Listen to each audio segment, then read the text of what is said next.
Good evening and welcome to FTB Sport for the Premiership Review Show, Premier League Review Show. And we have Amondi, Man United. We have Mr. K. So good to see you back, sir, from Spurs. And Dan did promise when Norwich won their first game he would come on. Little did he know he only had about an hour's celebration before the other big news hit the fan. But I hope that everybody's managed to catch their breath. And if anyone's caught anything, at least that's one more than Alison Becker managed this afternoon. And here we go.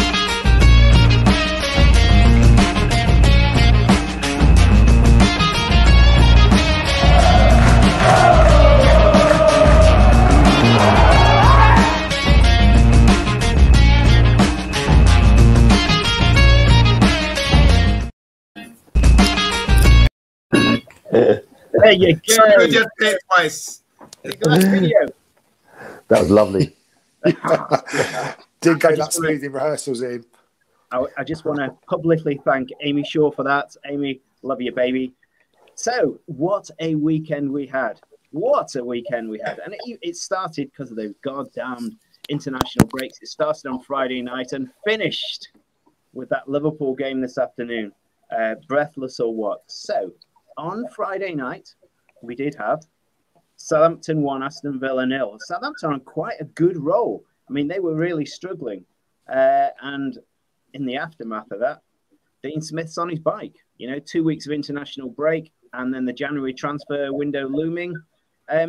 Thoughts first, Amondi.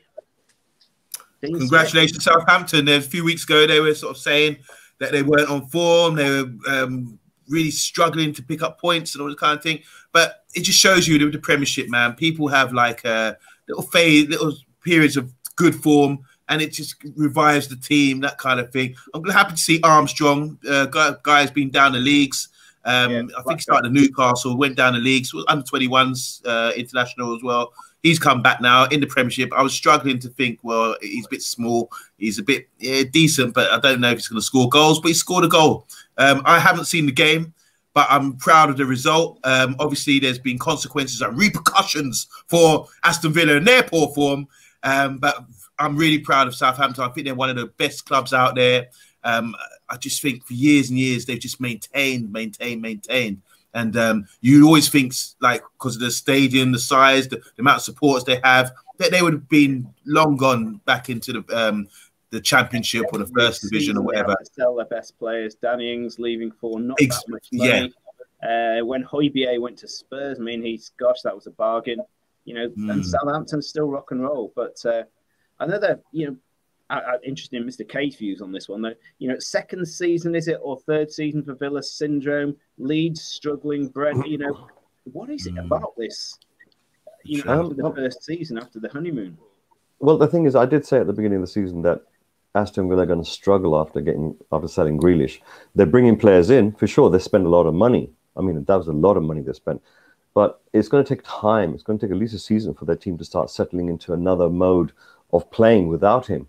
Because all these years, Villa was the team that relied on Grealish. The whole team was centered around him in order for them to succeed. Now he's no longer there. It's left a big, massive void.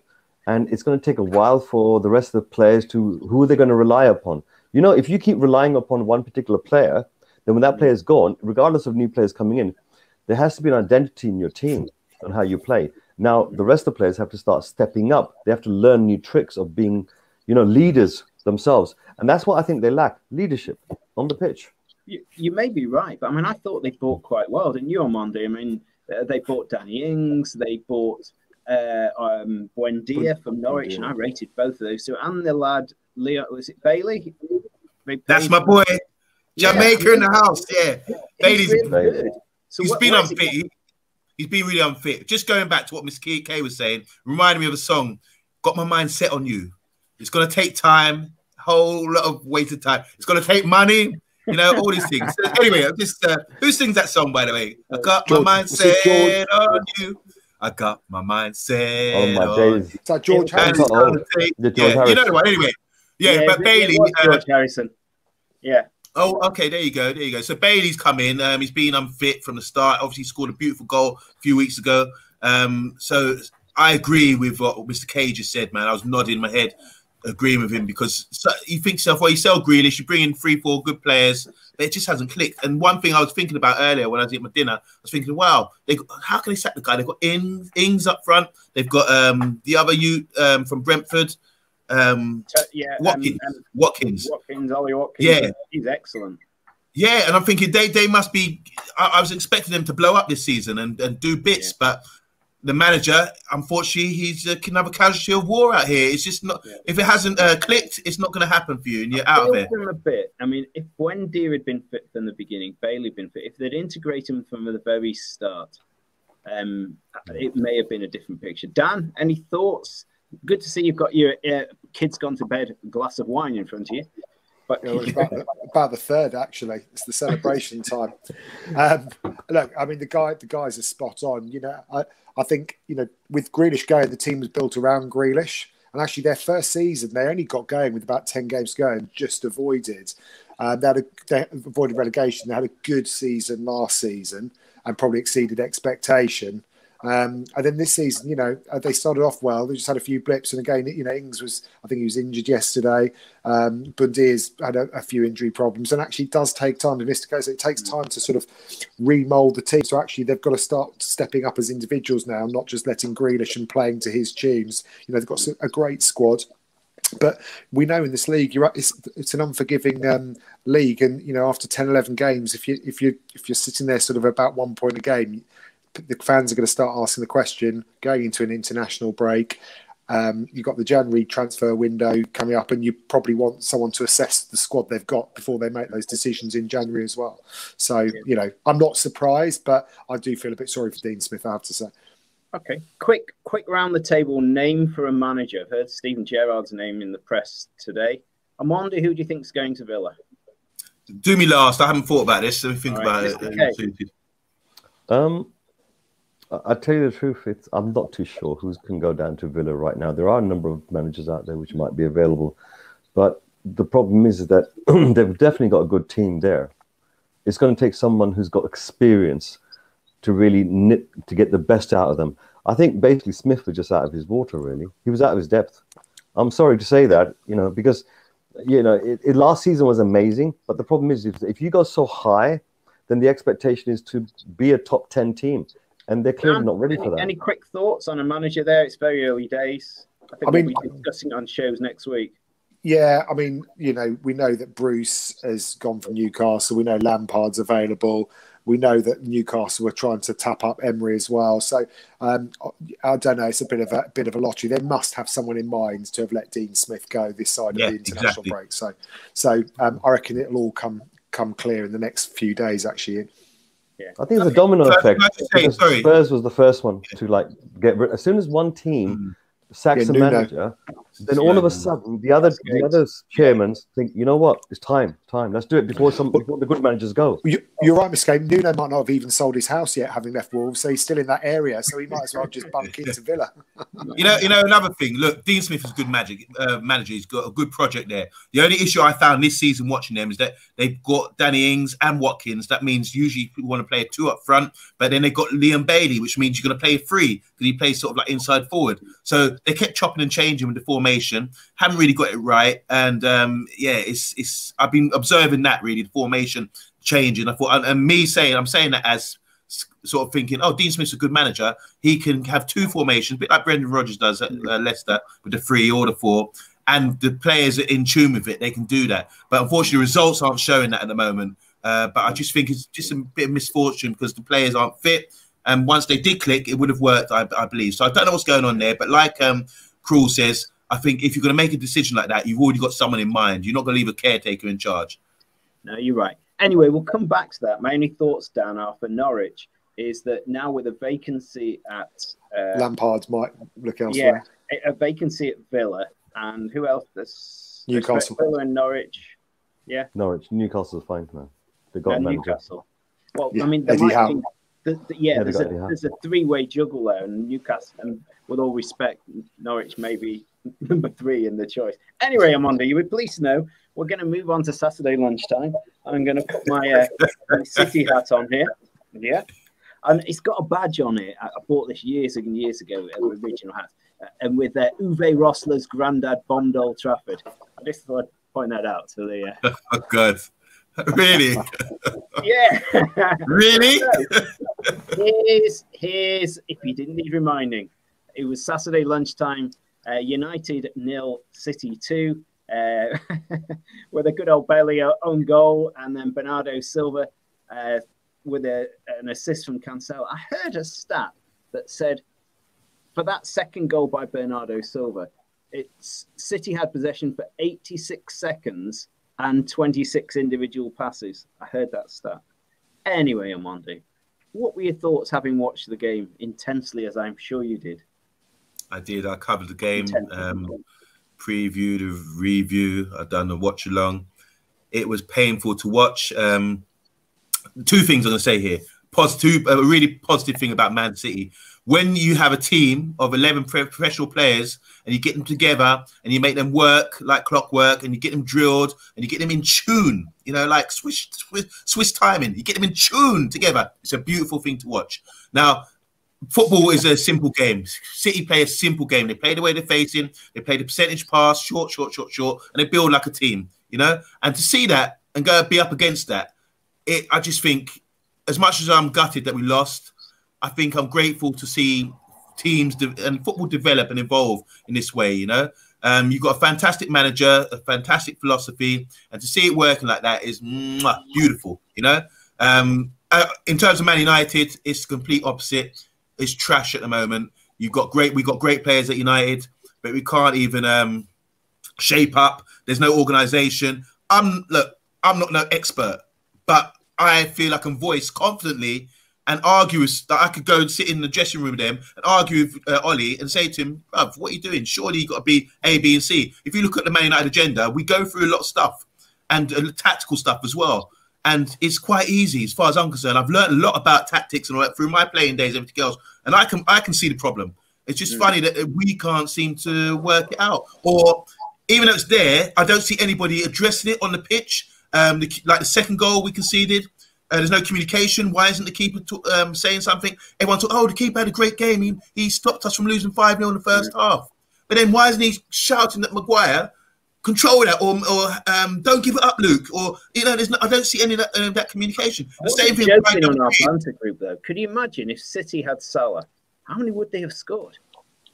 Well, about 27. If they're playing on form.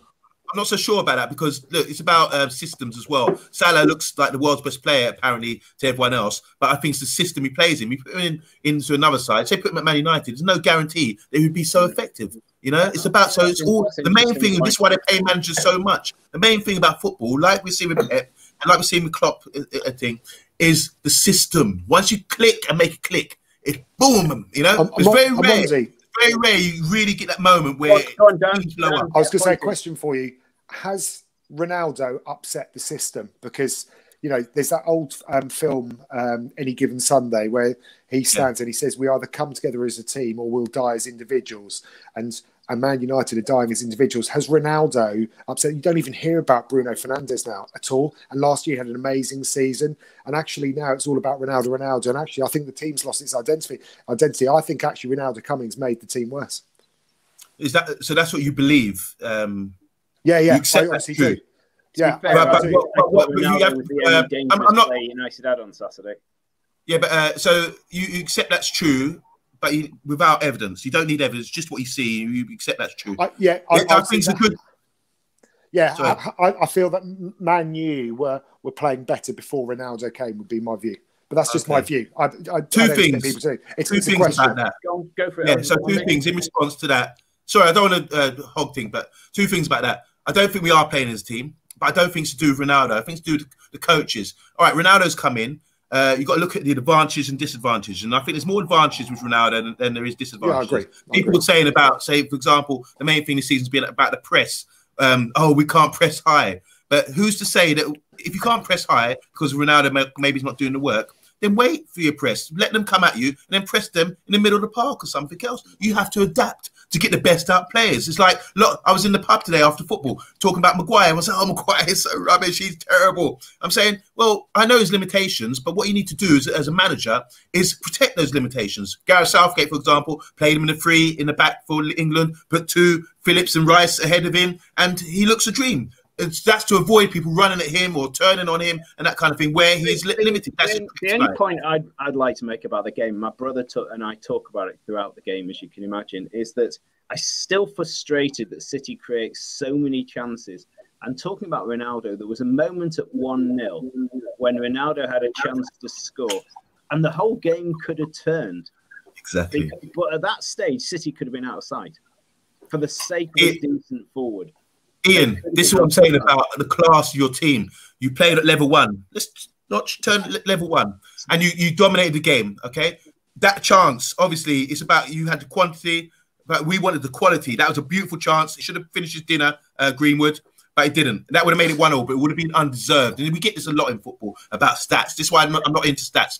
But the issue is here. The issue is here.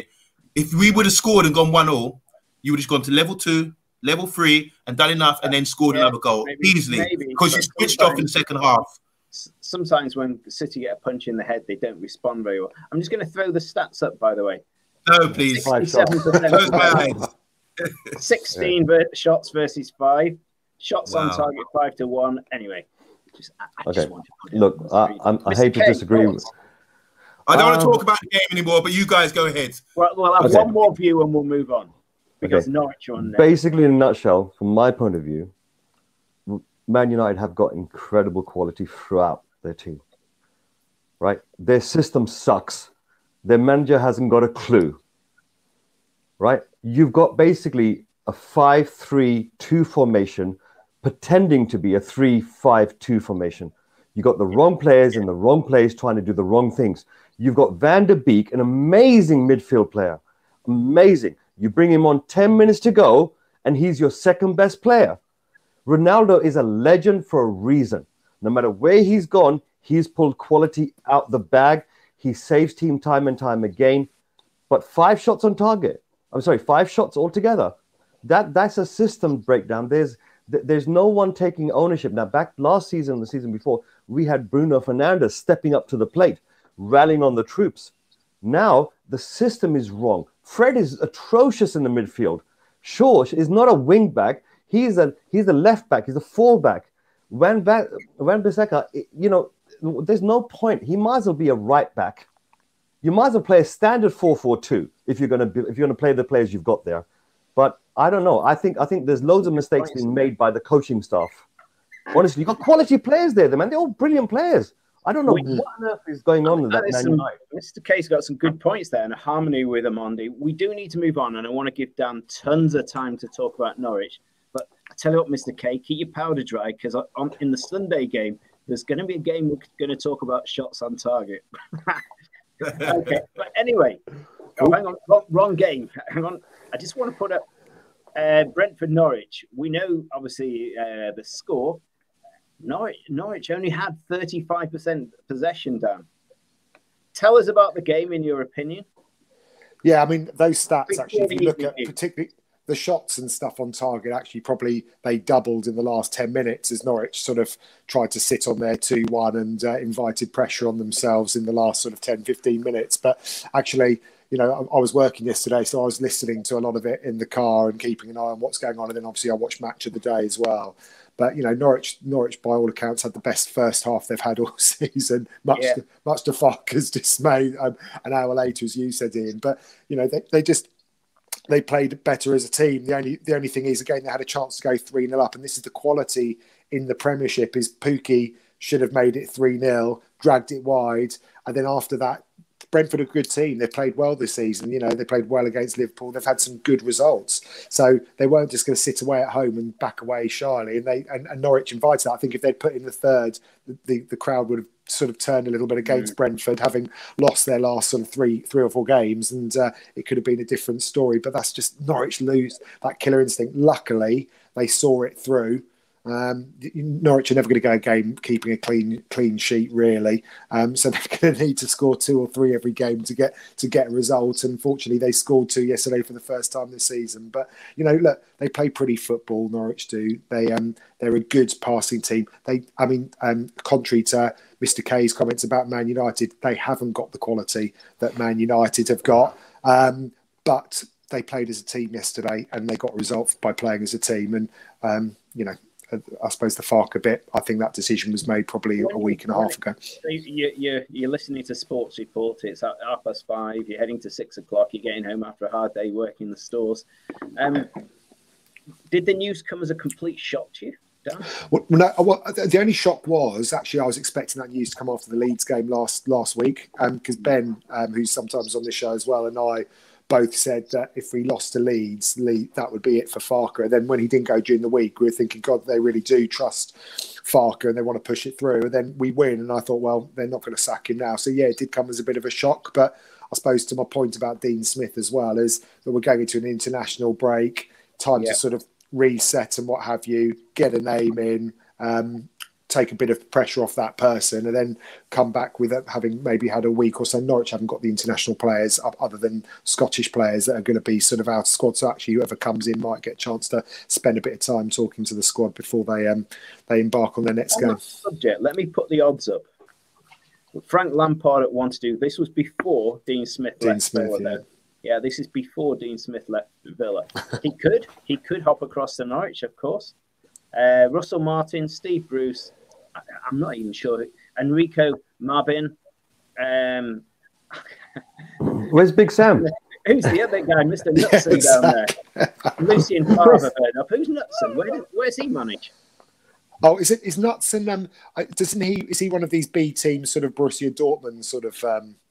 I think he might be one of these sort of German reserve team managers or something, which Norwich quite like that sort of, which is where Farke came from, didn't he? He was sort of like, yeah, you're right. But of all of those, I mean, personally, I'd want Lampard. And do you know what? We talk about Bundia going to Villa. Norwich have missed Bundia this season because actually last season he had 15 assists, 15 goals in the Championship behind Pukki's goals. And actually with Cantwell having been injured and Bundia having gone, there's no creativity. So actually we're more reliant on Pukki than ever. And what I'd like to see is Lampard, because Lampard's top 5 scorer in the Premiership of all time from midfield. Imagine what he could do with the midfield and start getting some of those goals coming from behind Pukki. I think we're too reliant on Pukki. We need everyone to take accountability. Look at Chelsea. I think every outfield player they were playing the other day had scored in the Premiership. Reece James banging them in for James fun. And Chilwell applied about 7 or 8 between them. That's what Lampard will give those midfielders the confidence to have a pop. And I think he'd be really good. I just, as you say, worry that with Dean Smith going from Villa that he might fancy Villa a bit more because he'll have more of a chance of staying in the Prem for another season. And he did a fantastic job with Derby as well, Ian. Derby. Look at Derby when he left. I suppose he did take Mount, who was his best player, but Derby dropped like a stone since. But he did a good job with them as well. Although gone down. Sorry, I was going to say, but I think he was on a bit of a crest of wave. I think he took Derby when they had all their good players. A lot of those good players retired now, and he took Mount over to Chelsea. So he might have hurt them a little bit when he left anyway. But the words stick in my mouth when I'm going to make this next statement. But I actually think Rooney's done quite well at Derby under the circumstances. They're still there fighting. They got a point with 10 men on Saturday, and yet they started the season with only like 7 pros, didn't they? So I have to take my hat off to Rooney. They're still in there fighting, and he did well last season, and he's stuck in that heat there. Take my hat off. Amonte, any thoughts on Norwich?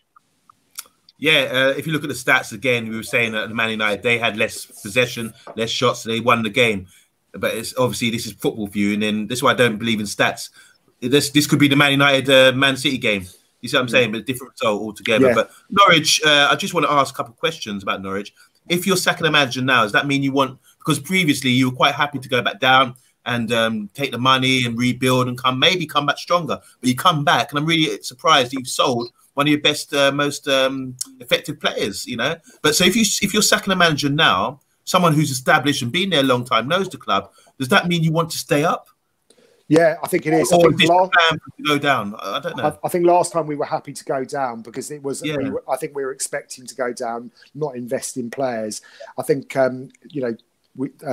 Farker and their sporting director.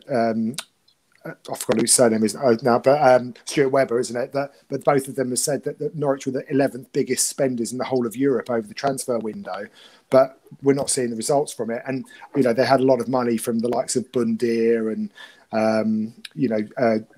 Jermaine Lewis going to Newcastle last year, and then Ben Godfrey going to Everton. So we've had a lot of money put in, but we've almost sort of scattergunned that expenditure across 7 or 8 players, and actually we probably could have had 2 good marquee players that actually would have maybe turned around. We've probably been a little bit, too expansive in our spending. So I think this time around, there's so many quality teams in the Championship. It's difficult to come back up again, isn't it? And maybe they're just a bit worried that now we need to have a dig and stay in for another season. And it is hard to tell. When Patrick Vieira went to Palace, I had so many doubts, but boy, he's got it. He really has the DNA to be a very successful manager. You can see in everything he does. So something shocked me. So go on, Amondi, views on Norwich. Just and then 2 points about that. I think look at Arsene Wenger, look at Frank Lampard at Derby, and look at Vieira at Crystal Palace. Vieira's come to Crystal Palace with knowledge and foresight of who's a good player, who's a good young player, and brought them in. You see, look at his signings. He knows these guys. He knows what they're about. So it's like just come in and say, okay, if I come in and just boof, and I know these guys and they're going to play for me, and I've met them previously. I've done the circuit. I've done French football and done USA and everything. He's been around. He knows players. It's a bit like Wenger. He was being around. He comes in the Premiership. He's like a revelation, but he knows all these boys. He knows Anelka, Vieira, Petit, all these guys that we weren't aware of, And the same applies to Lampard. He done well at Derby, for example, because he called up Roman and said, I need some loan players, bring them in. And that's why they were able to sustain. And people said, oh, he's a good manager all of a sudden, But I don't think, I don't think Lampard is proven yet. I just think he's the name. Why doesn't he do what Gerrard's doing, where Gerrard's actually proven something, going deep into sort of Europa League and that kind of thing? That, to me, is sort of doing your groundwork and everything else. At least he might know Billy Gilmore, won't he, Dan? He'll know Billy Gilmore. And yet, he will do. Hardly got a game there. And, I put him on the same standing as Conor Gallagher. I thought Billy Gilmore was a better player than Conor Gallagher. And I've been mystified why he hasn't made the cut at Norwich. Maybe Frank Lampard can show us why. I'll tell you the other manager that's not been touted, who I think is a brilliant manager in the Championship, is Steve Cooper, who's just gone to Forest. Yes, I agree. So if you think of what's happened with Swansea since he left, and Russell Martin, who was one of the favourites of Norwich, who I wouldn't want, although he's an ex-Norwich player, I just don't think he's the right person. He's too much in his infancy of management. But that's Steve Cooper. I mean, look what he's doing at Forest. I mean, they won 3-0 at the weekend or something, didn't they? I mean, they're putting away some good Championship teams, and they were struggling under Houghton. So he's one to watch as well. I'd be all over him. Yeah. Interesting. Mr. K finishes off on Norwich, and then we'll move on to Chelsea. I have to kind of agree between the two gentlemen over here that basically Frank Lampard, he's not good enough to be in the top half of a Premier League in terms of a Premier League team, but he has already proven the tenacity to get players to play at a certain level to be attacking. Now, Norwich's biggest problem right now is they can't score goals, right? Yeah. Now, he's the type of player that knows how to do that. When he was a player, he knew how to do that. He can instill that into his team. If Norwich go down, then they've got advantage with Frank Lampard because he's been there before. If they stay up, then Frank Lampard has to get them scoring in order for them to stay up. Now, on this particular game over here, what it showed me was that the players played for their manager because they defended like mad, right? That's basically why they won the game. They were playing for the manager. Now, the only problem is that Norwich is like minus 21 in terms of their goal difference. So either they got a really crappy defense or they just can't score. So I think Frank Lampard would actually be a good fit for it. I just don't understand. It's like, how did Brentford lose that game? It's like, seriously. Let's take some comments before we go on to the Chelsea game. Let's have a look at the comments that are coming in at the moment. So we have Dugout Daily. Hello, bigging up. Charlie. Mr. B, I thought evening, guys. Evening, Mr. B. Rebel TMUA, howdy panel, hello. I thought Norwich have 3 Irish internationals. Is that right, Dan? Rebels from Cork. Yeah, they have. So you wouldn't know that. Yeah, but I mean, those Irish internationals, they're not regular first team players. Yeah, but it is all about the detail, isn't it? Yes. Okay, Mew, hello. Anthony, hello. Big up the panel. And here we go. Anthony. Villa sacked managers today. Also, Neil Warnock been sacked from Middlesbrough. Yeah, I mean, it's surely that's the last we'll hear of Neil Warnock. What is he? It's about 75 or something. No, I think he's going to write a book and then you're going to hear about him again. Watch. Oh well, they'll bring him on as a pundit. Yeah. Oh dear, no, not again. I don't want to see him again. What, on FTB? Yeah. Evening from Solo. Evening, Errol. Big up Solo. Ollie in. Yeah, maybe not. No. Big up Anthony. Okay. Thank you guys for the comment. We got him. I'm really keen to move on to the Chelsea game. I mean, this I never saw coming. Chelsea won crazy game, 79 minutes. But you've got to look at these stats. Look at the possession. Crazy. Look at that. You know, crazy. 70% possession. I thought Chelsea had that absolutely sorted. But is that possibly what makes the Premier League the beautiful thing that it is? Amondi, did you see that coming in 1,000 years? Look, as you just said, I think the Premiership is huge at the moment. As we saw results today as well, go on to prove that. Burnley were getting a lot of stick recently. They were saying, "Oh God, they're at this stage of the season. They've only got 6 points this few weeks ago, and they're dead certs to be relegated." And everything else. This guy, man, you got to give Sean Dyche. And I know not my Norwich friend down there can do a brilliant Sean Dyche impression with his gravelly voice. You know, I can't wait to hear you speak now because everyone's going to say, "Listen to him." But anyway, Burnley, congratulations! You've come back strong, showed a lot of character, dug in deep and like really done drill after drill after drill to ensure that you get results. And whether that's from set pieces, from certain plays, they are effective. And I want to say to Dyche, take a bow because you're probably going to be safe again this season, just strictly from organisation. And you made one signing all season, and it was a world record. It was like a record for you. It was the guy from Lyon, the left winger. And so I'm just really impressed. Yeah, solid. It shows you shape and positioning is the most important thing. Come play it through us. See how good you are. You know, that's so important. And just going on to Chelsea, sorry, 30-40 million pound player. He looks really good. Exactly. Double your money. And Chelsea, for example, great manager, tactical, moving things around, making changes. He brought Barkley into this side. They haven't got the potentness. They're not that potent. And this is what's going to cause them problems. You know, you're thinking, all right, we can get away with it. No.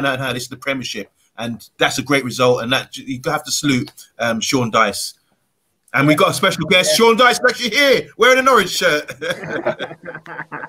I love it. I love your voice, man. Mr. K, do you love Sean Dyche as well? I think the love affair between Sean Dyche and Burnley might end this season. Ooh, you think so?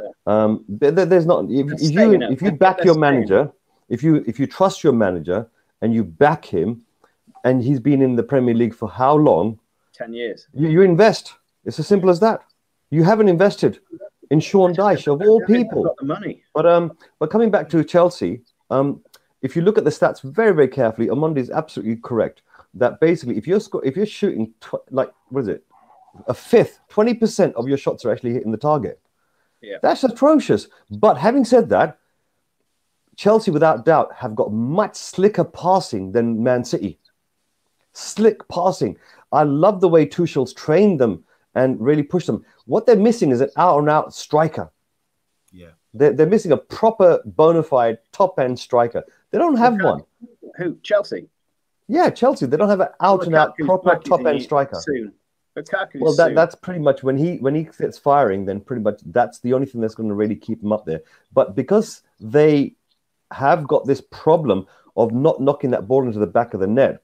I believe that they're giving opportunity to Man City, and right now Liverpool's gone. They're messed up a bit today, but apart from that, I believe that they've left the door open. Right, they should have been far and gone by now, but they haven't. So they haven't done a Man City. So Man City can sniff this, because when you look at the complete structure, having said that, Man City they don't have a decent bona fide out and out striker either, and they're suffering. Aguero's gone. No one's got that gap. Yeah. But as far as Burnley are concerned, it's going to be hard for them this season. It's really going to be hard because their team's stagnant. It hasn't really improved that much. I still think they'll make it. I rate Sean Dyche with the resources he's got. I would be very surprised if Burnley don't escape. I'm not going to say. But how many seasons have there been in the Premier League, and how much have they spent? Won't make halfway, but I think they will survive. They will survive.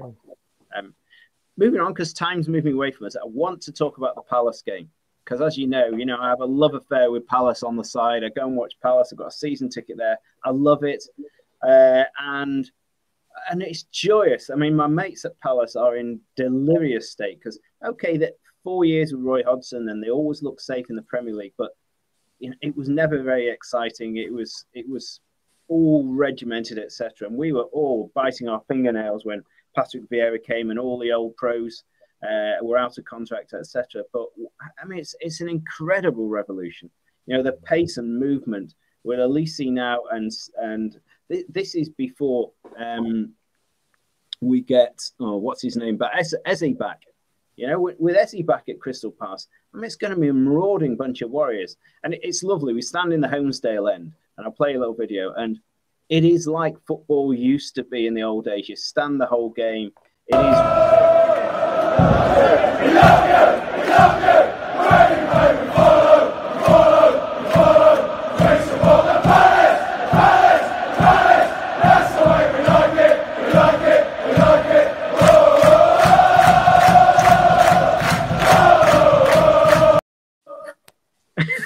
It's just the way football the energy.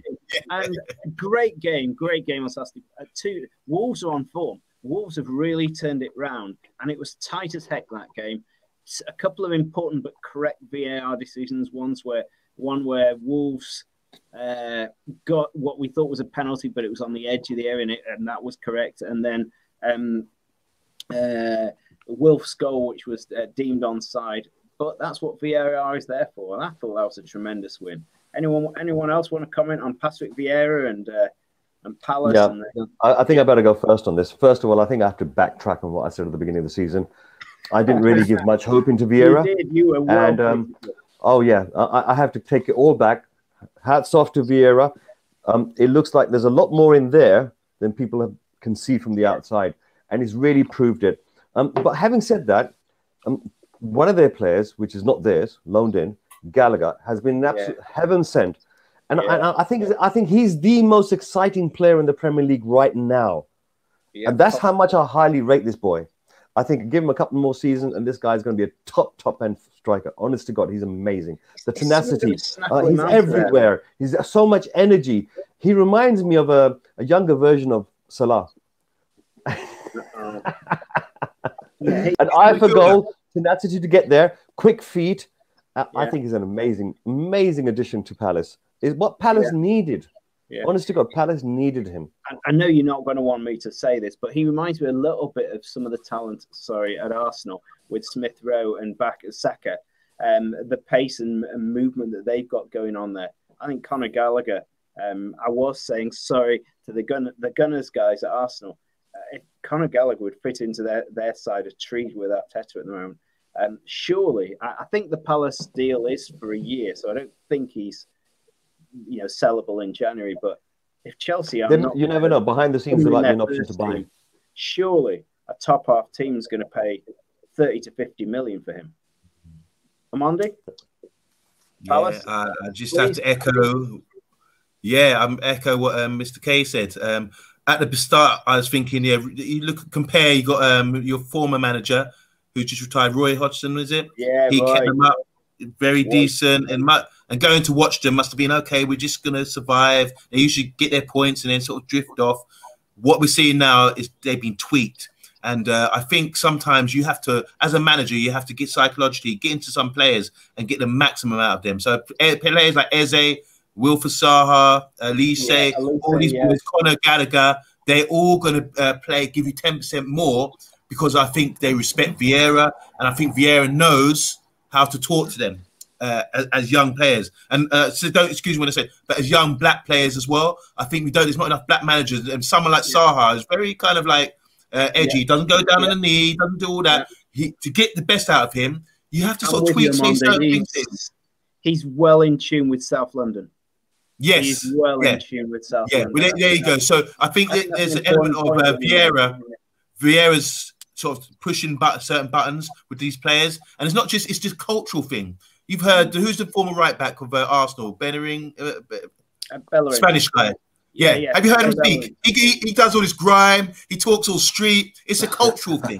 So these days you have to get in touch with them and understand to get them how to play. And I think Vieira knows how to touch on these guys and get them, maybe put his hat back to front and do a little, thing, or, roll with them and say, yeah, man, or bear things, or bear that. Whatever it takes, you've got to be able to get in touch with the players, and that's why I think he's getting out of these players. Conor Gallagher, as Mr. K said, baller, love him. Vieira has also brought the best out of other players. I mean, Wilf Zaha is looking fabulous now. He's actually said he doesn't want to go on international duty with Ivory Coast, which looks like he'll probably sign for the rest of his career to Palace and Committee. But two players I've been quite critical over the last few years, my Palace mates beat me up over this, is James McArthur and Joel Ward at right back. And I've been super critical of those two guys. But actually, Vieira has got those two playing.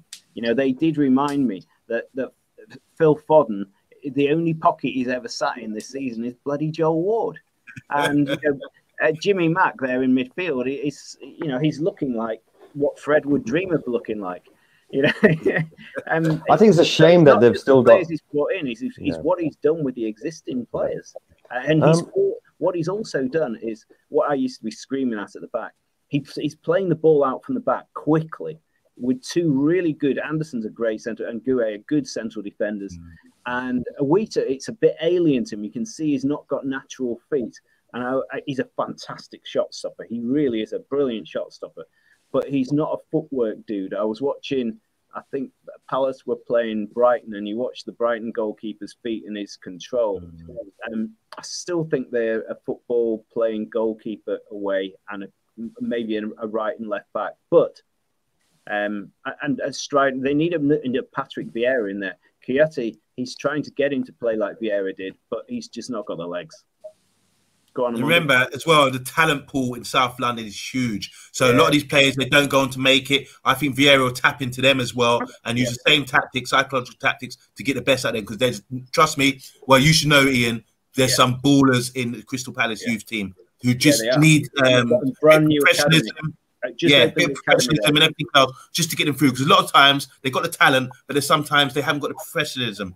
And if you look at someone like Eze, the way he's come through, he had to change his whole mindset and everything else to get things, because there's enough Ezes out there, enough of them, but it's just like you have to. And I think Vieira is the sort of guy who can come and talk to them correctly and say to them, look, you can make it, you got to be talented, you got to be more switched on and get these players in the first team.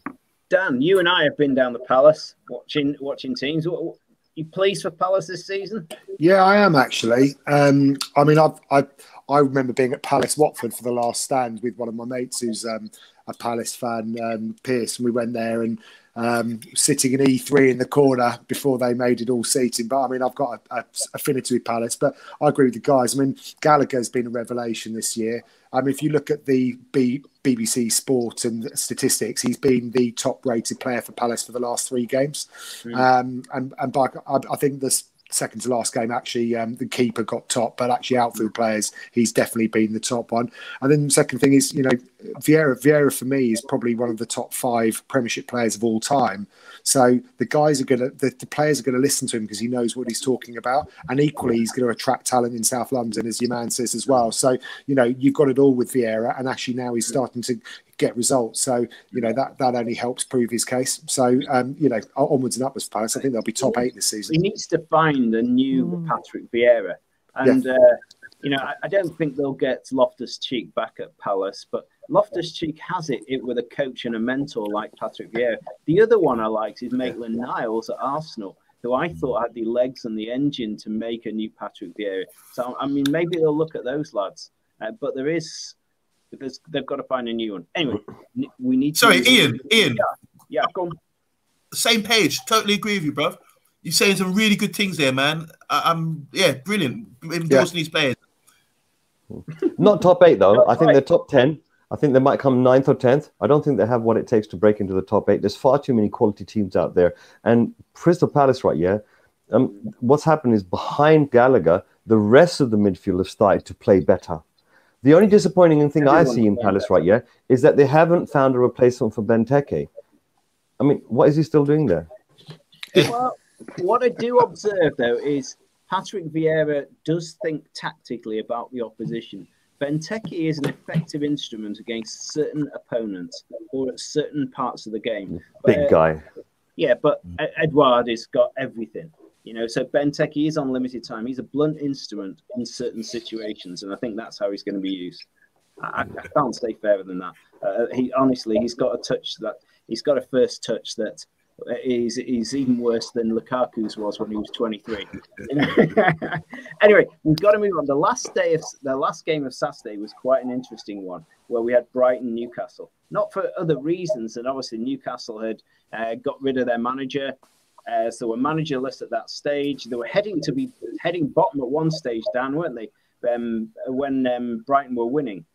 Really, Brighton looked well on top the first half, but Newcastle fought their way back into that game, and quite a controversial one where Sanchez, the goalkeeper, professionally brought down an opponent in the 92nd minute, and I think, correct me if it was wrong, I think it was Rio Ferdinand was applauding him, saying, "Oh, it was a really good move. He saved Brighton a point." Atrocious. But I have a view. Just before we go, I just want to show you the stats. Sorry. Not the Norwich ones again. That I want to look at. Rub it in, why don't you? Yeah, a double punch to the kidneys, that one. No, I've lost the stats on that one, but I know that Newcastle matched Brighton for possession, which is basically a 66% to 34%.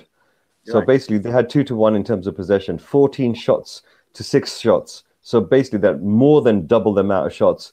On target, 5 against 1. Newcastle, let's face it, they stole that point. Blatantly singing. But that foul at the end. Not as big as Steelers Burnley, but keep going. Yeah. I mean, fouls. I mean, believe it or not, Brighton actually did more fouls than Newcastle did. And some of them were naughty fouls. Trust me.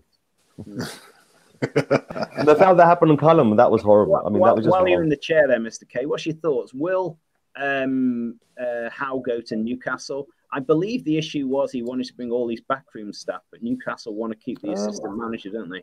I think the way I look at it, right, is Howe's a really good fit for Newcastle because he's really a project manager. He knows how to bring in youth players, how to bring in the existing players. The only thing I doubt very much, I mean, Newcastle, they don't have any top-end players for him to worry about in terms of ego and vanity. So he's actually quite a decent fit. I think he'll start getting them to play solid. What Newcastle really need to aim for, right, is to be round about 10th in the Premier League. That's what they need to aim for as a target.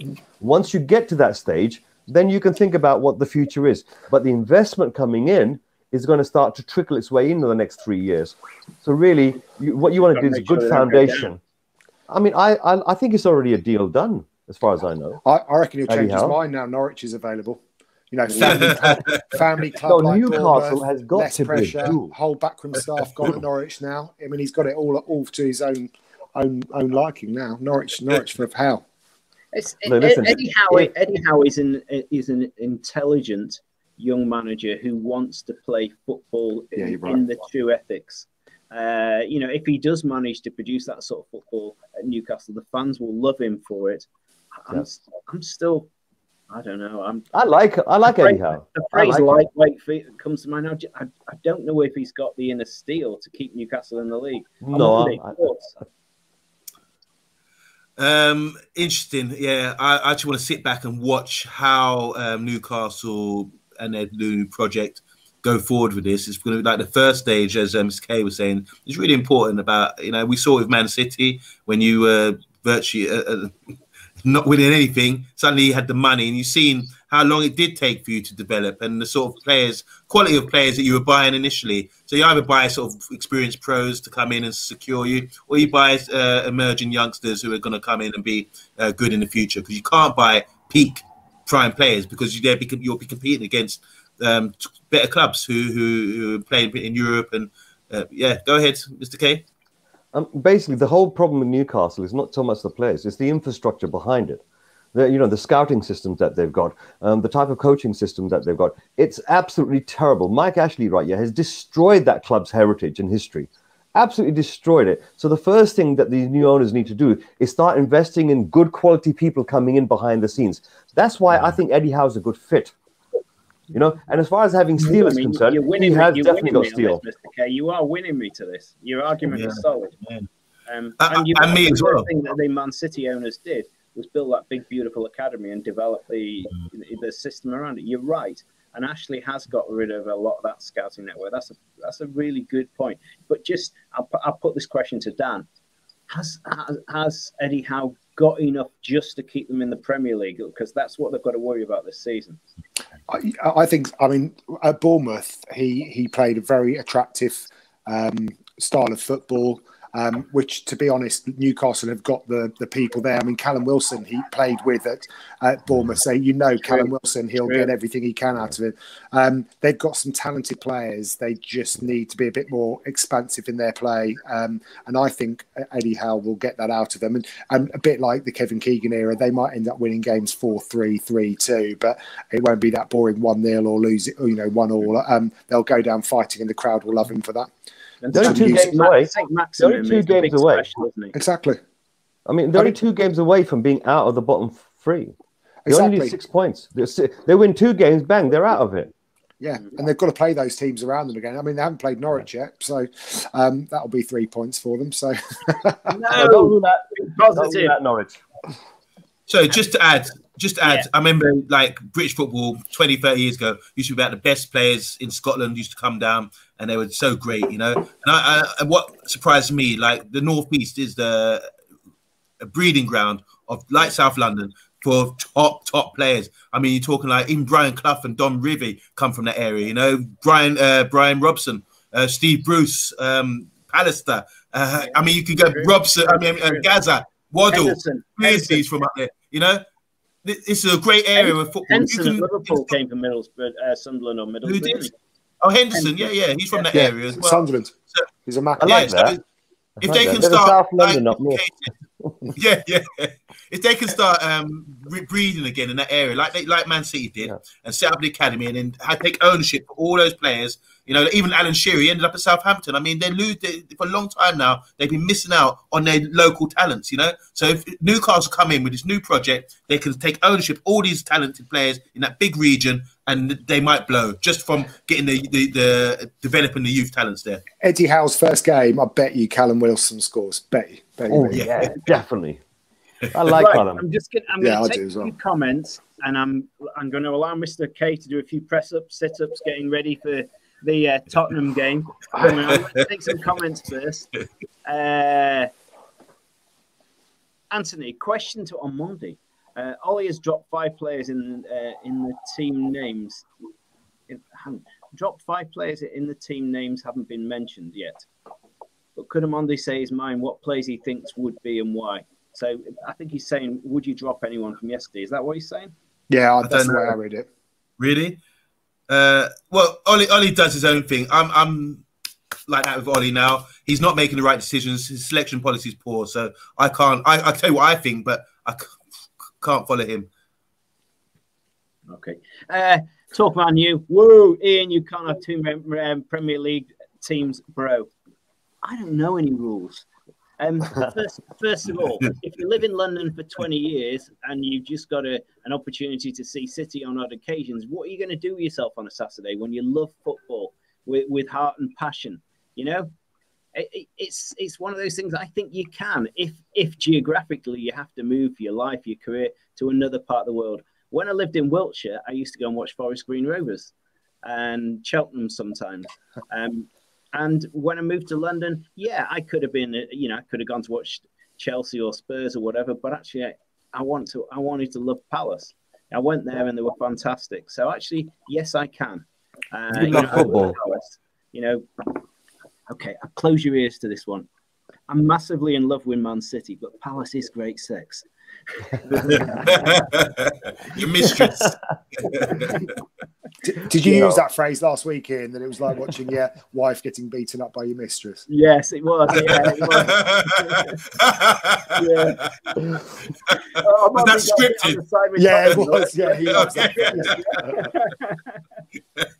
Right. Brilliant.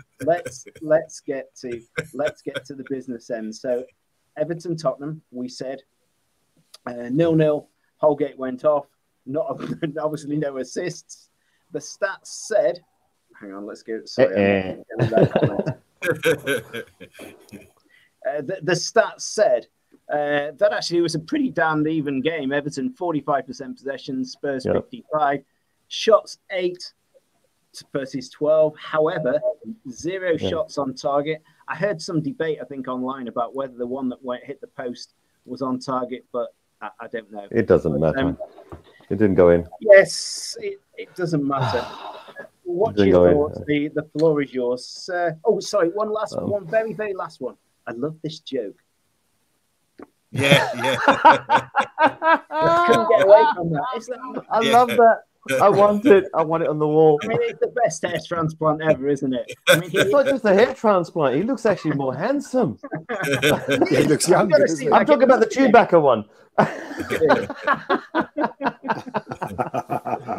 That's where basically the stats. I'm with Amondi on this one. The stats don't reflect what actually happened in the game. In the game, Tottenham were far more threatening than Everton. The only problem was, for some reason, when it came to the final third, the Tottenham players, they seem to pick the wrong pass every time. For some reason, they've lost their confidence, or there seems to be something going on in terms of passing the ball to Kane. They're just not doing it. He gets into good position, he makes good runs, but then they pass the ball somewhere else. So that shot does not get converted onto target, right? So somebody else will get the ball and then knock it far away. So that's really what the stats are showing. I think if Conte can fix this, I'm hoping. It was an even game. Both teams deserved a point each because they didn't actually do enough, right? You have to do enough, and it wasn't like they were banging the shots and the goalkeepers were doing amazing saves or something. That wasn't happening. As far towards the end, okay, so let's call it 0-0 and give them even honors because they both weren't good enough. Everton didn't have the right players; they were off injured and stuff like that. Tottenham just didn't have the right mentality to actually want to win the game. But at the end, I am beginning to hate this particular player every year more and more, and it makes my blood boil. And I don't want to. Go on. But Holgate, I absolutely detest him as a player. Why? I'm telling you straight. I hate him. He's the most nastiest, snidiest player. You can foul somebody, but he's trying to injure them for life. Really? And he's done it more than once, twice. He's done it half a dozen times where he could destroy a man's career, cripple them with the type of tackles he does. They're so snidey. Luckily, got VAR. Yeah. Now he's starting to get caught out. And he puts that innocent face on. Oh, what did I do? Terrible, terrible character. Not kids out there, do not watch him. Views. That's your view. You've socked it to us. Anybody else want to? Actually, no. Let's stay with Mr. K. A question. Usually, you look at objectives in no more than 3. If Antonio Conte has 3 objectives between now and January, before he gets to spend any money, what's he got to do? 3 things. Pick the right players that he can trust in that will work for him. Right. Train them in a system that can actually be robust on the actual training pitch and in the game. And hopefully there are some signs that come towards January that there's going to be some money being spent on his behalf. Can I add a 4th one? Yeah, go on. Don't buy a house. Good one. I'm joking. I think he's really good. He's a really good acquisition for the club. You're welcome to challenge me back on this, Mr. K, but I think it's time for a bit of surgery there at Spurs. I think there's money to be generated and players that need to go. I think he's got to lose Dele Alli. He's got to lose Winks. In my view, I don't rate Dyer either. Or goalkeeper. I can give you a longer list if you want. Lloris, I think, better. So there's Lloris needs a replacement.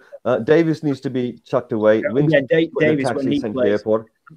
Other than that, Celso, I'm not convinced that. I think this. To tell you the truth, what happened with Lo Celso, right? Yeah, what happened with Lo Celso was that he had a very, very, very long injury, and he came back too soon, and he got injured again for a long time. He has not found his feet. When he plays for Argentina, he plays brilliantly, but when he plays for our club, he doesn't play so well. So there's a certain confidence. Maybe he doesn't know where he's supposed to be. If any man's going to fix him, it's going to be Conte. He wouldn't be playing on that pitch if Conte didn't believe that there's a potential there in that player. So I think to myself, with the right coaching, with the right backing, there's a player that's going to really step it up to the top of the game. Will it happen? We'll have to wait and see.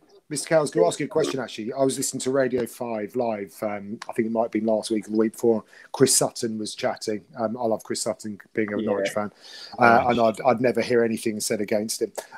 But there was a debate going on. So there was one side of the story, and I can't remember whose it was saying that from a Kane perspective, that actually he's been quite petulant to the fact that because he didn't get transferred, he's not given his all and actually thrown his toys out of the pram. There was the other side of the story that basically said, well, actually, he probably had an agreement with Levy that actually at a certain price he was allowed to go, like to Man City. That didn't happen, and actually that Levy annulled an agreement between them. But where's your head with that? What was your thoughts on it? Last year Jose came in and he got Kane and Son to become the two best players in terms of partnership in Europe. Yeah, forget the Premier League. In Europe, they've never ever scored so many assists and goals together in any season before. So what I'm trying to say here is that sometimes you need a manager that's going to come in and put a system in place that's going to highlight your strengths. Now, Nuno came in this season and he didn't have a clue. I'm sorry, I love Nuno, but unfortunately, I love his beard, but he didn't have a clue on how to utilize Kane. What I've seen with my eyes is that the players around him don't seem to be passing the ball to Kane like they used to. Interesting. Now, I don't care what anyone else says. This is what I see with my eyes. Time and time again, I see a player has got a choice: instead pass the ball to Kane or pass it somewhere else. Actually, I've got a dual question to Amondi and Mr. K. There's two players that I see as this great enigma who remind me of each other, and that's Ndombele and Paul Pogba. Do you want to keep them or do you want to twist? To both of you.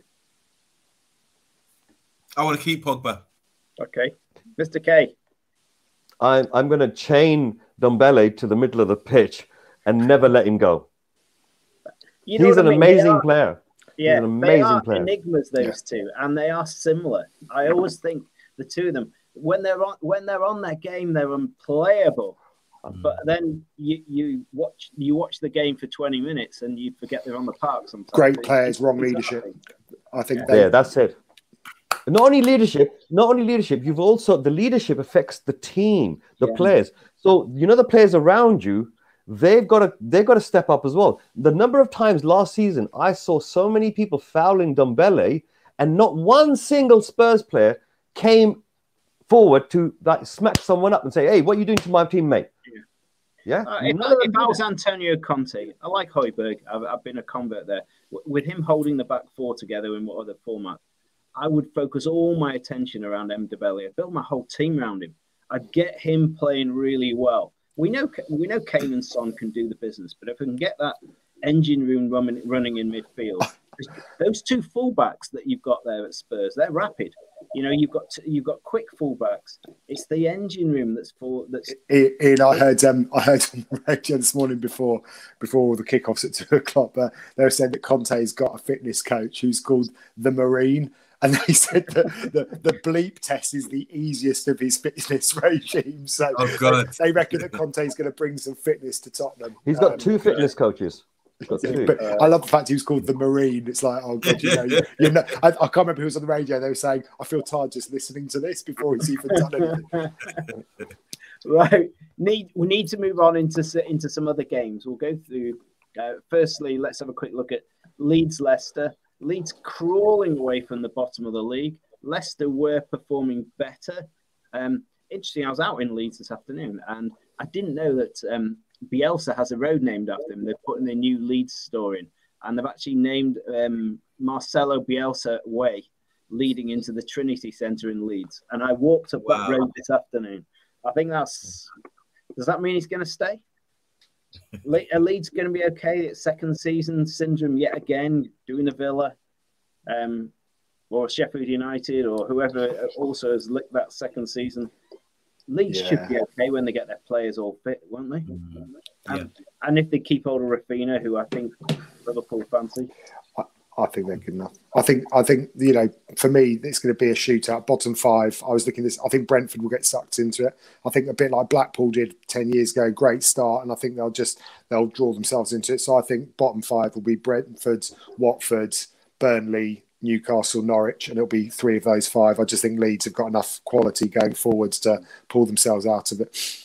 Amandi, are you on that as well? Leeds. I said Leeds would be top 6 this year, just based on it's just, for me, it's eye candy watching them play. Granted, Man United beat them early in the season, but they're too open. But when it works, when it clicks, obviously to get their players back, he's got a vision about. He gets his team in. When his team clicks, they last season scoring goals. If you're a betting man, you say right, both teams will score. They're very good team to watch. He's got the fans on side. And his philosophy is his philosophy alone. There's no one else out there who can say, I've got a bit from him, No, he's got his own identity and it works. It's good football. It's attacking football. It's free-flowing football. It's expansive. You've got players with, they're all wearing ponytails now, aren't they? But all the players are all on board. With that fancy haircut, yeah. Yeah, there you go. So they're all on board with it because they love it, and they're fit and they're strong and they work hard, and they don't these days you can't come through people like that. No. Like they're on you. They will be on you. They won't give you a minute's rest. So it gets annoying after a while. Like every time you turn, you've got a man there. It might have been one of your shows actually, Monday, but I was listening to someone describe Dan James as the best pressing forward. I think it was your show as well. You know, he's not quite got up to speed at Leeds, but you think he's got it in him to be a £30 million player, Dan James? He fits the bill for Leeds because he works hard and he can do. I'm sure in training he will be first in the beat chest, first in the drills, everything else. He's got that ability in him to be a good athlete. You know, the only thing where it comes is the quality, head up, can he deliver, that kind of thing. But you've seen him in the Euros, for example. He's one of Wales' a whole nation's one of their best players. So give him credit. I think he's got more time to shine at Leeds. And Bamford and Ayling have been out for the last few weeks as well, and they're two of their best 3 players. So you know they go back in the squad, and suddenly Leeds are firing. I agree with you. Okay, time moving on. I tell you, Amondi. Mr. K can take the comments on this one first. Arsenal 1, Watford 0. Smith Rowe scoring it again. I have to say, I'm going to be honest. I've watched Arsenal the last 5 or 6 games, and I think they're bloody good. They're really, really getting it. Their pace, their energy. You know, we talked about Villa, obviously, the manager losing his job, and it took a long time for the team to blend. At the beginning of the season, it was Arteta out. They bought a lot of new players. It took a while to get going, but they got the X factor now, Mr. K. What do you think? You worried? 5th in the league, I think they are. Look, at the end of the day, Arsenal have always had the money to buy the quality type of players that you need to be in the top 6. Right? Do they have what it takes to get into the top 4? And I believe that basically they're just not there yet. But having said that, just quickly on the Leeds game, I didn't actually get a chance to let you guys know what I thought. I think that they've got very hard-working players. Bielsa trusts his players, but the only problem is the overall quality. Hard-working, 10 out of 10. But overall quality is around about 5.5 out of 10. If he had players which are 6.5 to 7 out of 10 in terms of quality, then Leeds would be a top 10 team. Right now, they deserve to stay in the Premier League. But as far as Arsenal is concerned, they have the quality players there, youth especially, but they've got 1 or 2 problems up front where they've invested heavily in certain players, made them into captains, but they don't produce enough goods. And I think that's the only thing stopping them from going forward to becoming a top 4 side. Very good energy, good passing. They're very much becoming a team for each other.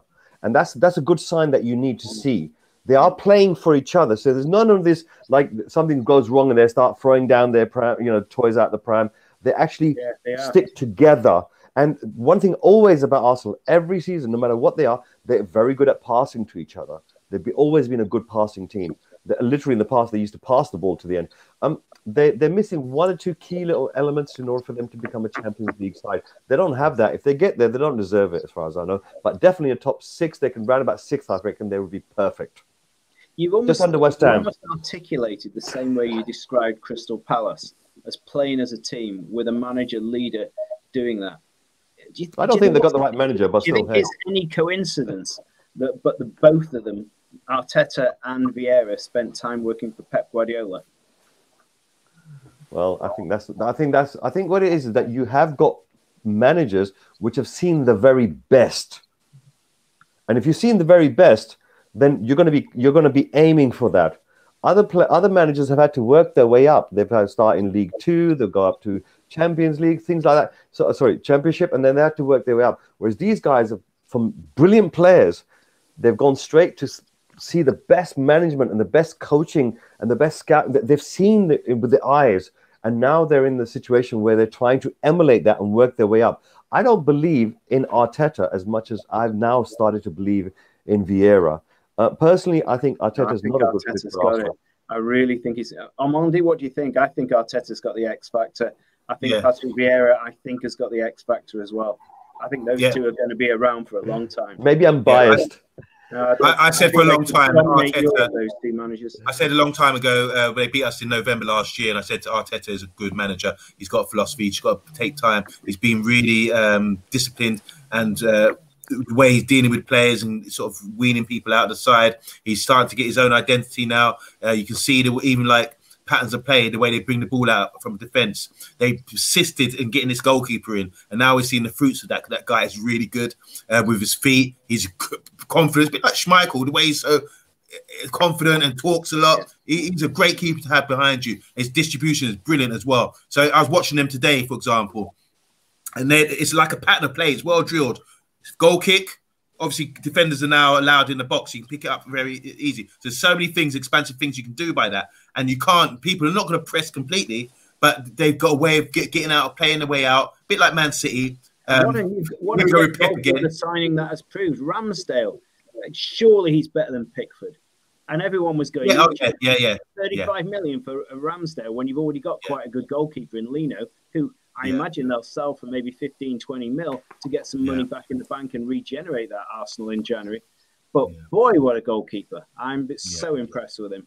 So and not just that, Gabriel, Ben White are going to be balanced. The fullbacks now, you can see he's building from the back. Now, I don't think they're going to be top 4 this year, but I love good football and I love what Arsenal are doing at the moment. Their fans, I can't really stand them. They're so annoying. But I'm glad they're so boisterous at the moment. I'm glad they're boisterous at the moment because you know what's going to happen.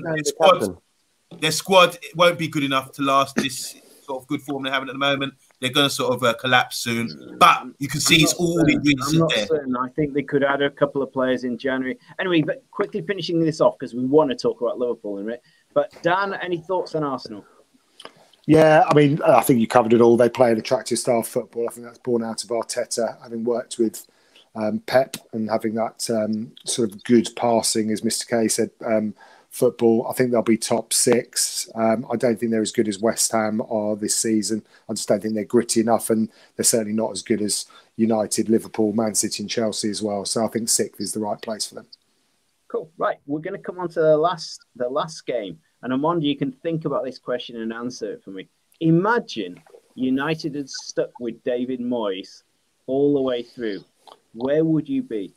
But anyway, West Ham 3, Liverpool 2. Just like when Sir Alex had the difficult first few years at United as a Scotsman. It's just a thought. I'd like your thoughts on.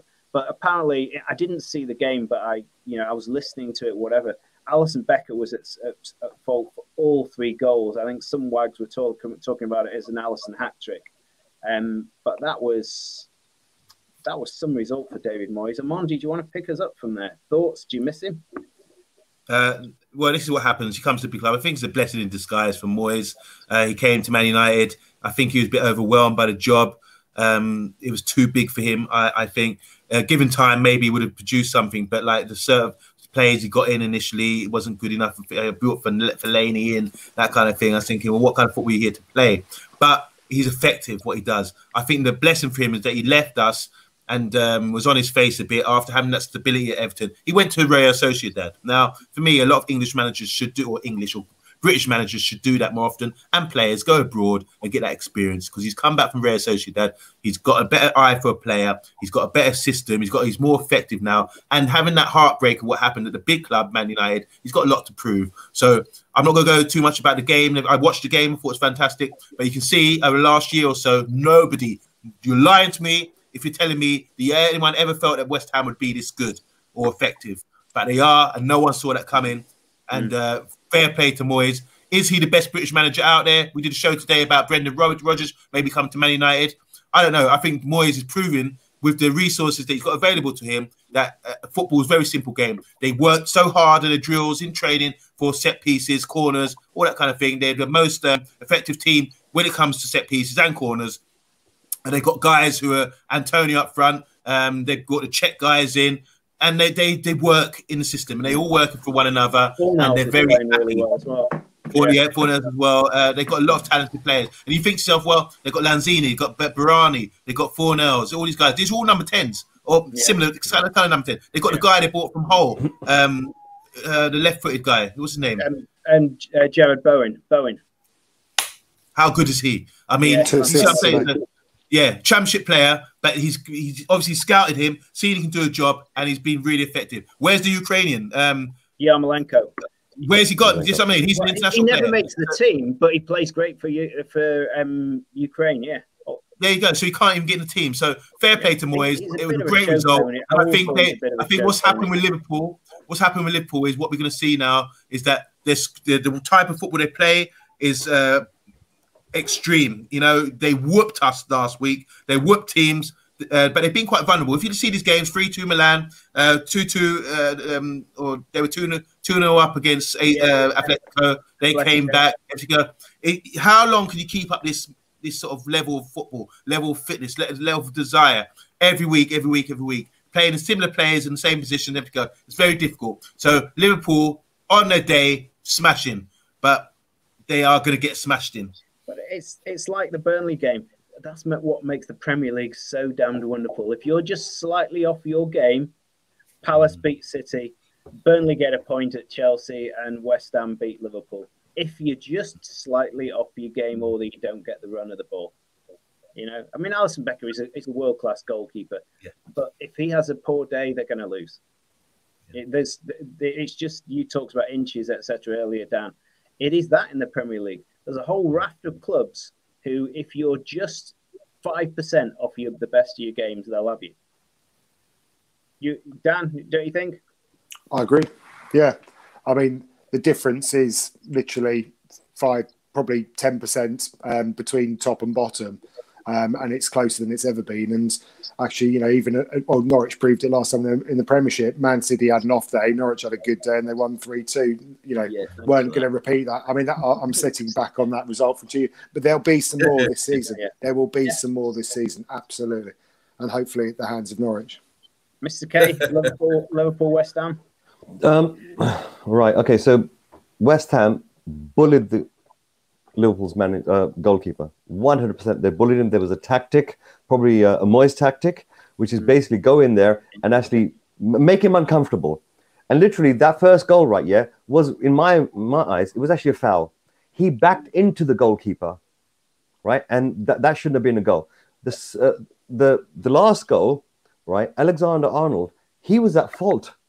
Instead of doing something as a defender, he just watched the ball. Next man come all the way running from like 10 yards out, went right past him, in between him and the goalkeeper, and actually knocked it in. And I think to myself, hold on a second. How do you blame the goalkeeper for something that the defense is letting in? And that's bad defending as a team unit. So I think that's two different things. Maybe Alisson should be stronger as in terms of more vocal, or in terms of getting his defenders to come back and actually sort out, what's going on. But West Ham bullied Liverpool. And that's how they won. They deserved to win that game because they bullied. They had the gumption to go out there and say, no, we don't care what type of team you got. We don't care if you've got one of the best strikers on the planet. We are going to hassle and messle you. And that seems to me like a Moyes plan. I think that's a very good summary. Very, very good summary. I think you're right. I mean, there was a controversy in that game. Cresswell could well have been sent off for that really roughhouse tackle. You called out Holgate earlier. Well, that Cresswell tackle was nothing pretty. In that game. So, it could have gone another way. And that Alexander-Arnold goal was pretty special as well. Oh, that's a beautiful goal. Yeah. West Ham scored 7 goals in the last 2 games, and Tony hasn't even scored or assisted. And I know that because he's in my fantasy team. No, but he's doing a good job. No, but he's doing a fantastic job. He's attracting all the attention. Exactly. He's muscling around. While they're going on him, is other players coming in and stepping forward. And that seems to me like something they've trained for. Yeah, I rate Moyes. Honestly, I rate Moyes very highly. I think West Ham deserve to be where they are. I wonder if he has some really real wrestling matches. I wonder what his training sessions are like. With some of the others. I was listening to a podcast about Moyes, and Noble's like the teacher's pet and what have you. But they said in that football club, Moyes is the boss. He's got that aura around him. People know he's around. He's in charge. He makes the plays, but they all love him. And he's got the respect, but he's got the authority as well. And you can see it in the way they play. Yeah, cool. Let's have a look at the top of the Premier League. So wow. I have to say, I thought Chelsea would stretch their lead. I thought Liverpool wouldn't lose. You have to smile if you're a Man City fan. It all went our way this weekend. Arsenal up to 5th. United at 6th. Brighton, despite the draw, and I think they drew the other day as well, are still hanging on there in 7th. And with 2 weeks of international break, unfortunately, for like yourself, Armando, that 6th position is going to stick with you for a couple of weeks. It's going to hurt every day you look at it. Any thoughts, chaps, on that top half? West Ham deserve to be there. Out of the London teams, it's been a long time coming where West Ham need to get towards the top end of the table. It's a historic club. I'm not a big fan of their fans, but in terms of what they're performing on the pitch, it's entertaining. There's aggression. They're definitely keeping people out. And as far as the development's concerned for the individual players, I think Moyes has really, really, really put his arm around and getting the very best out of these players. And Brighton and Wolves, Wolves lost and yet still in 8th place. They'd have been up there above United if they'd beaten Crystal Palace, and Brighton, if they'd finished Newcastle, would have had a couple more points. So you've got to say on Monday, you may actually feel relieved, because if Brighton had had 3 points and Wolves had had those points against Palace, you'd be 8. You're damn right, Ian. You're damn right. I mean, it's only November, mind you. Yeah, it's only November, mind you. But what I'm going to say here, the Premiership is probably at its strongest it's ever been. You got Newcastle who are going to be in the mix soon as well. You add Newcastle to that, and maybe another couple of clubs who sort of play like Brentford, or someone who can play on a budget. Leicester, where's Leicester? I can't even see Leicester in that list. Yeah, there you go. There's Leicester, there's Everton, there's Villa. All these big clubs. The Premiership is packed, stacked. Yeah, Everton get their players back because they've had horrific injuries. Leicester, we know, are totally capable. Southampton are starting to play well. Brentford will get their mojo back. Tony will get his scoring boots on. Leeds will click into gear again when they get their players back. Villa will have a new manager. We love this game. I'm still not convinced Ranieri can do the business at Watford. I've got doubts there. We know Sean Dyche is better than 18. Newcastle have got the brass, and goodness knows. And then there's Norwich. Norwich. Who knows? Let's have an 18-man league. Yeah, Norwich will finish. Filter out. I don't think Wolves can sustain what they've achieved so far. I don't think Brighton. So I think once injuries start to hit, they don't have the depth in squad. So really, realistically, 8th. If they can stay at 8th, that'd be fantastic. But I reckon Neto's they'll probably end up come around back. 10th. I felt their best player from last season who's been injured, Neto. I love him, and he's been injured all season, so I'm not sure when he's going to return. But that will not have hurt. You know, losing Jota last season, losing Jimenez for a lot of injury, and then Neto out, and changing manager, that was quite a big ask actually. The other teams ain't playing and as Doherty. fantastically. Yeah, and Doherty. We've got Doesn't him even get a apparently. game. Yeah, exactly. Doesn't Doesn't even get get games. But he was banging them in for fun for Wolves in their first couple of seasons, wasn't he? That was under Nuno. Yeah. I think Fabio Silva, the ball striker, will come good. Also, there's a young player at Brighton who you might not have seen, but his name's Taylor Richards. I think he's going to be a top player. He used to play for Man City with Foden and Jadon Sancho, and now he's gone. Last year he spent the season, he played 48 games at Doncaster, but he's been at Brighton since 2019. He's an attacking midfielder. Taylor Richards, look out for him, guys. But if you look at the table very carefully, to see Lafferty back as well. I mean, he's starting to look like the business back. Lamptey, yeah, Lamptey, right back. If you look at the table very, very carefully, Wolves, although they're in 8th, they could quite easily be in 11th. There's not that many points that separate from 8th all the way down towards, what have we got here, 12th Leicester. But in terms of goal difference right here, on -1, which is pretty good, I think I'm not too sure they can sustain where they are. I think the other team just haven't performed the way they should, especially Leicester. Yeah. Guys, we need to... So we've got an international break. Just the last word, last sentence from each of you. Amondi, kick it off. Last thoughts. Just want to say, Mr. K, Ian, and Dan, sorry, it's been a pleasure. I really enjoyed the show. Love talking with you guys. Very knowledgeable, and you're always welcome to my house to talk football. Thank you. It's wonderful to have Mr. K back. You are well on form, sir, and a smile on your face. You've enjoyed yourself. I'm glad to be back. Honestly, this is a game that we have so much love and passion for, and it can bring so many different people together. We don't care about anything else. We just care about what's on the pitch, and that's the beautiful thing about this game. If you look at the rest of the world, things can be torn apart by differences between people, but here is the beauty of the game. It brings people together. It gives us joy. It gives us relief from all the headaches that we've got in the world. And Amondi, you need to come on this more often. Honestly, we need someone with your views on here. And Dan, I think, I think it's terrible what's happened to Farke. But to tell you the truth, you're only 2 games away from pulling yourself out of the bottom 3. Good luck to you. Thank you very much. Ian, it's a pleasure always coming to your show. And my last words, who's going to be the next Norwich manager? Farke knows. Right. Thank you very much, gentlemen. Have a lovely evening. We'll play out with, again, we're talking about people. Thank you to my daughter for putting this together. Amy Shaw.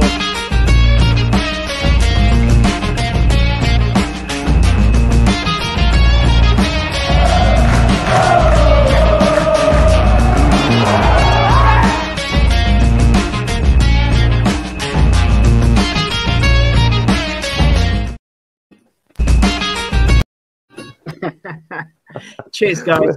Have a lovely time. Remember, anyone watching out there, like us, share us, and subscribe. Actually, before you go, Amondi. Comments. Oh no. Yeah. Hang on. Yeah, there you go. He can do whatever he likes. Yeah. Thank you, sir. Lippen. I love Lippen. I ain't supporting Moon Rovers. Amondi, are you on a show? Are you on another show soon at all? What show may you be? Tomorrow we're doing Studs Up, and we're doing a player rating. So every day we've got shows on near enough. Where can we find you? You're still running. Yes, we are. I'm trying to tell the audience where they're going to find you. Oh, right, okay. Yeah, my name's Amondi. You can find me on the Man United Agenda. We go to all London games with Manchester United. We sometimes go up to Manchester as well. Check us out, the Man United Agenda. Top show. Obviously, check out FTB Sports as well. I do a boxing show called Ringside Seat as well. There's a big fight on it. It's early hours in the morning. So I cover boxing. I also cover track and field as well on FTB. That's to come. And I'm going to have top interviews with top stars in track and field and boxing very soon. Coming very soon. Big up, guys. Can't wait. Well, we'll leave that comment on the screen as we go off. Well said, Mr. K. Yeah, indeed. Yeah, Listen, I love that. Listen, guys, I'm back now. I'm starting to appear on the shows which I love the most, and FTV is definitely the channel that I absolutely love. Obviously, I'm representing Paxton Road TV sometimes when I'm here. I have my own show, which is on Tuesday nights at 11 o'clock GMT on Will Stewart's THFC Rants channel called Talk to K. Come and talk to K. But always come and visit Ian. Amonde and Mr. K, I'm happy to be the other side of the screen and be a guest and sit back like Amonde on his chair and just talk. So, yeah, invite me on. I'll be there. Right, got to go. Have a nice time. Big respect, Mr. K. Bye.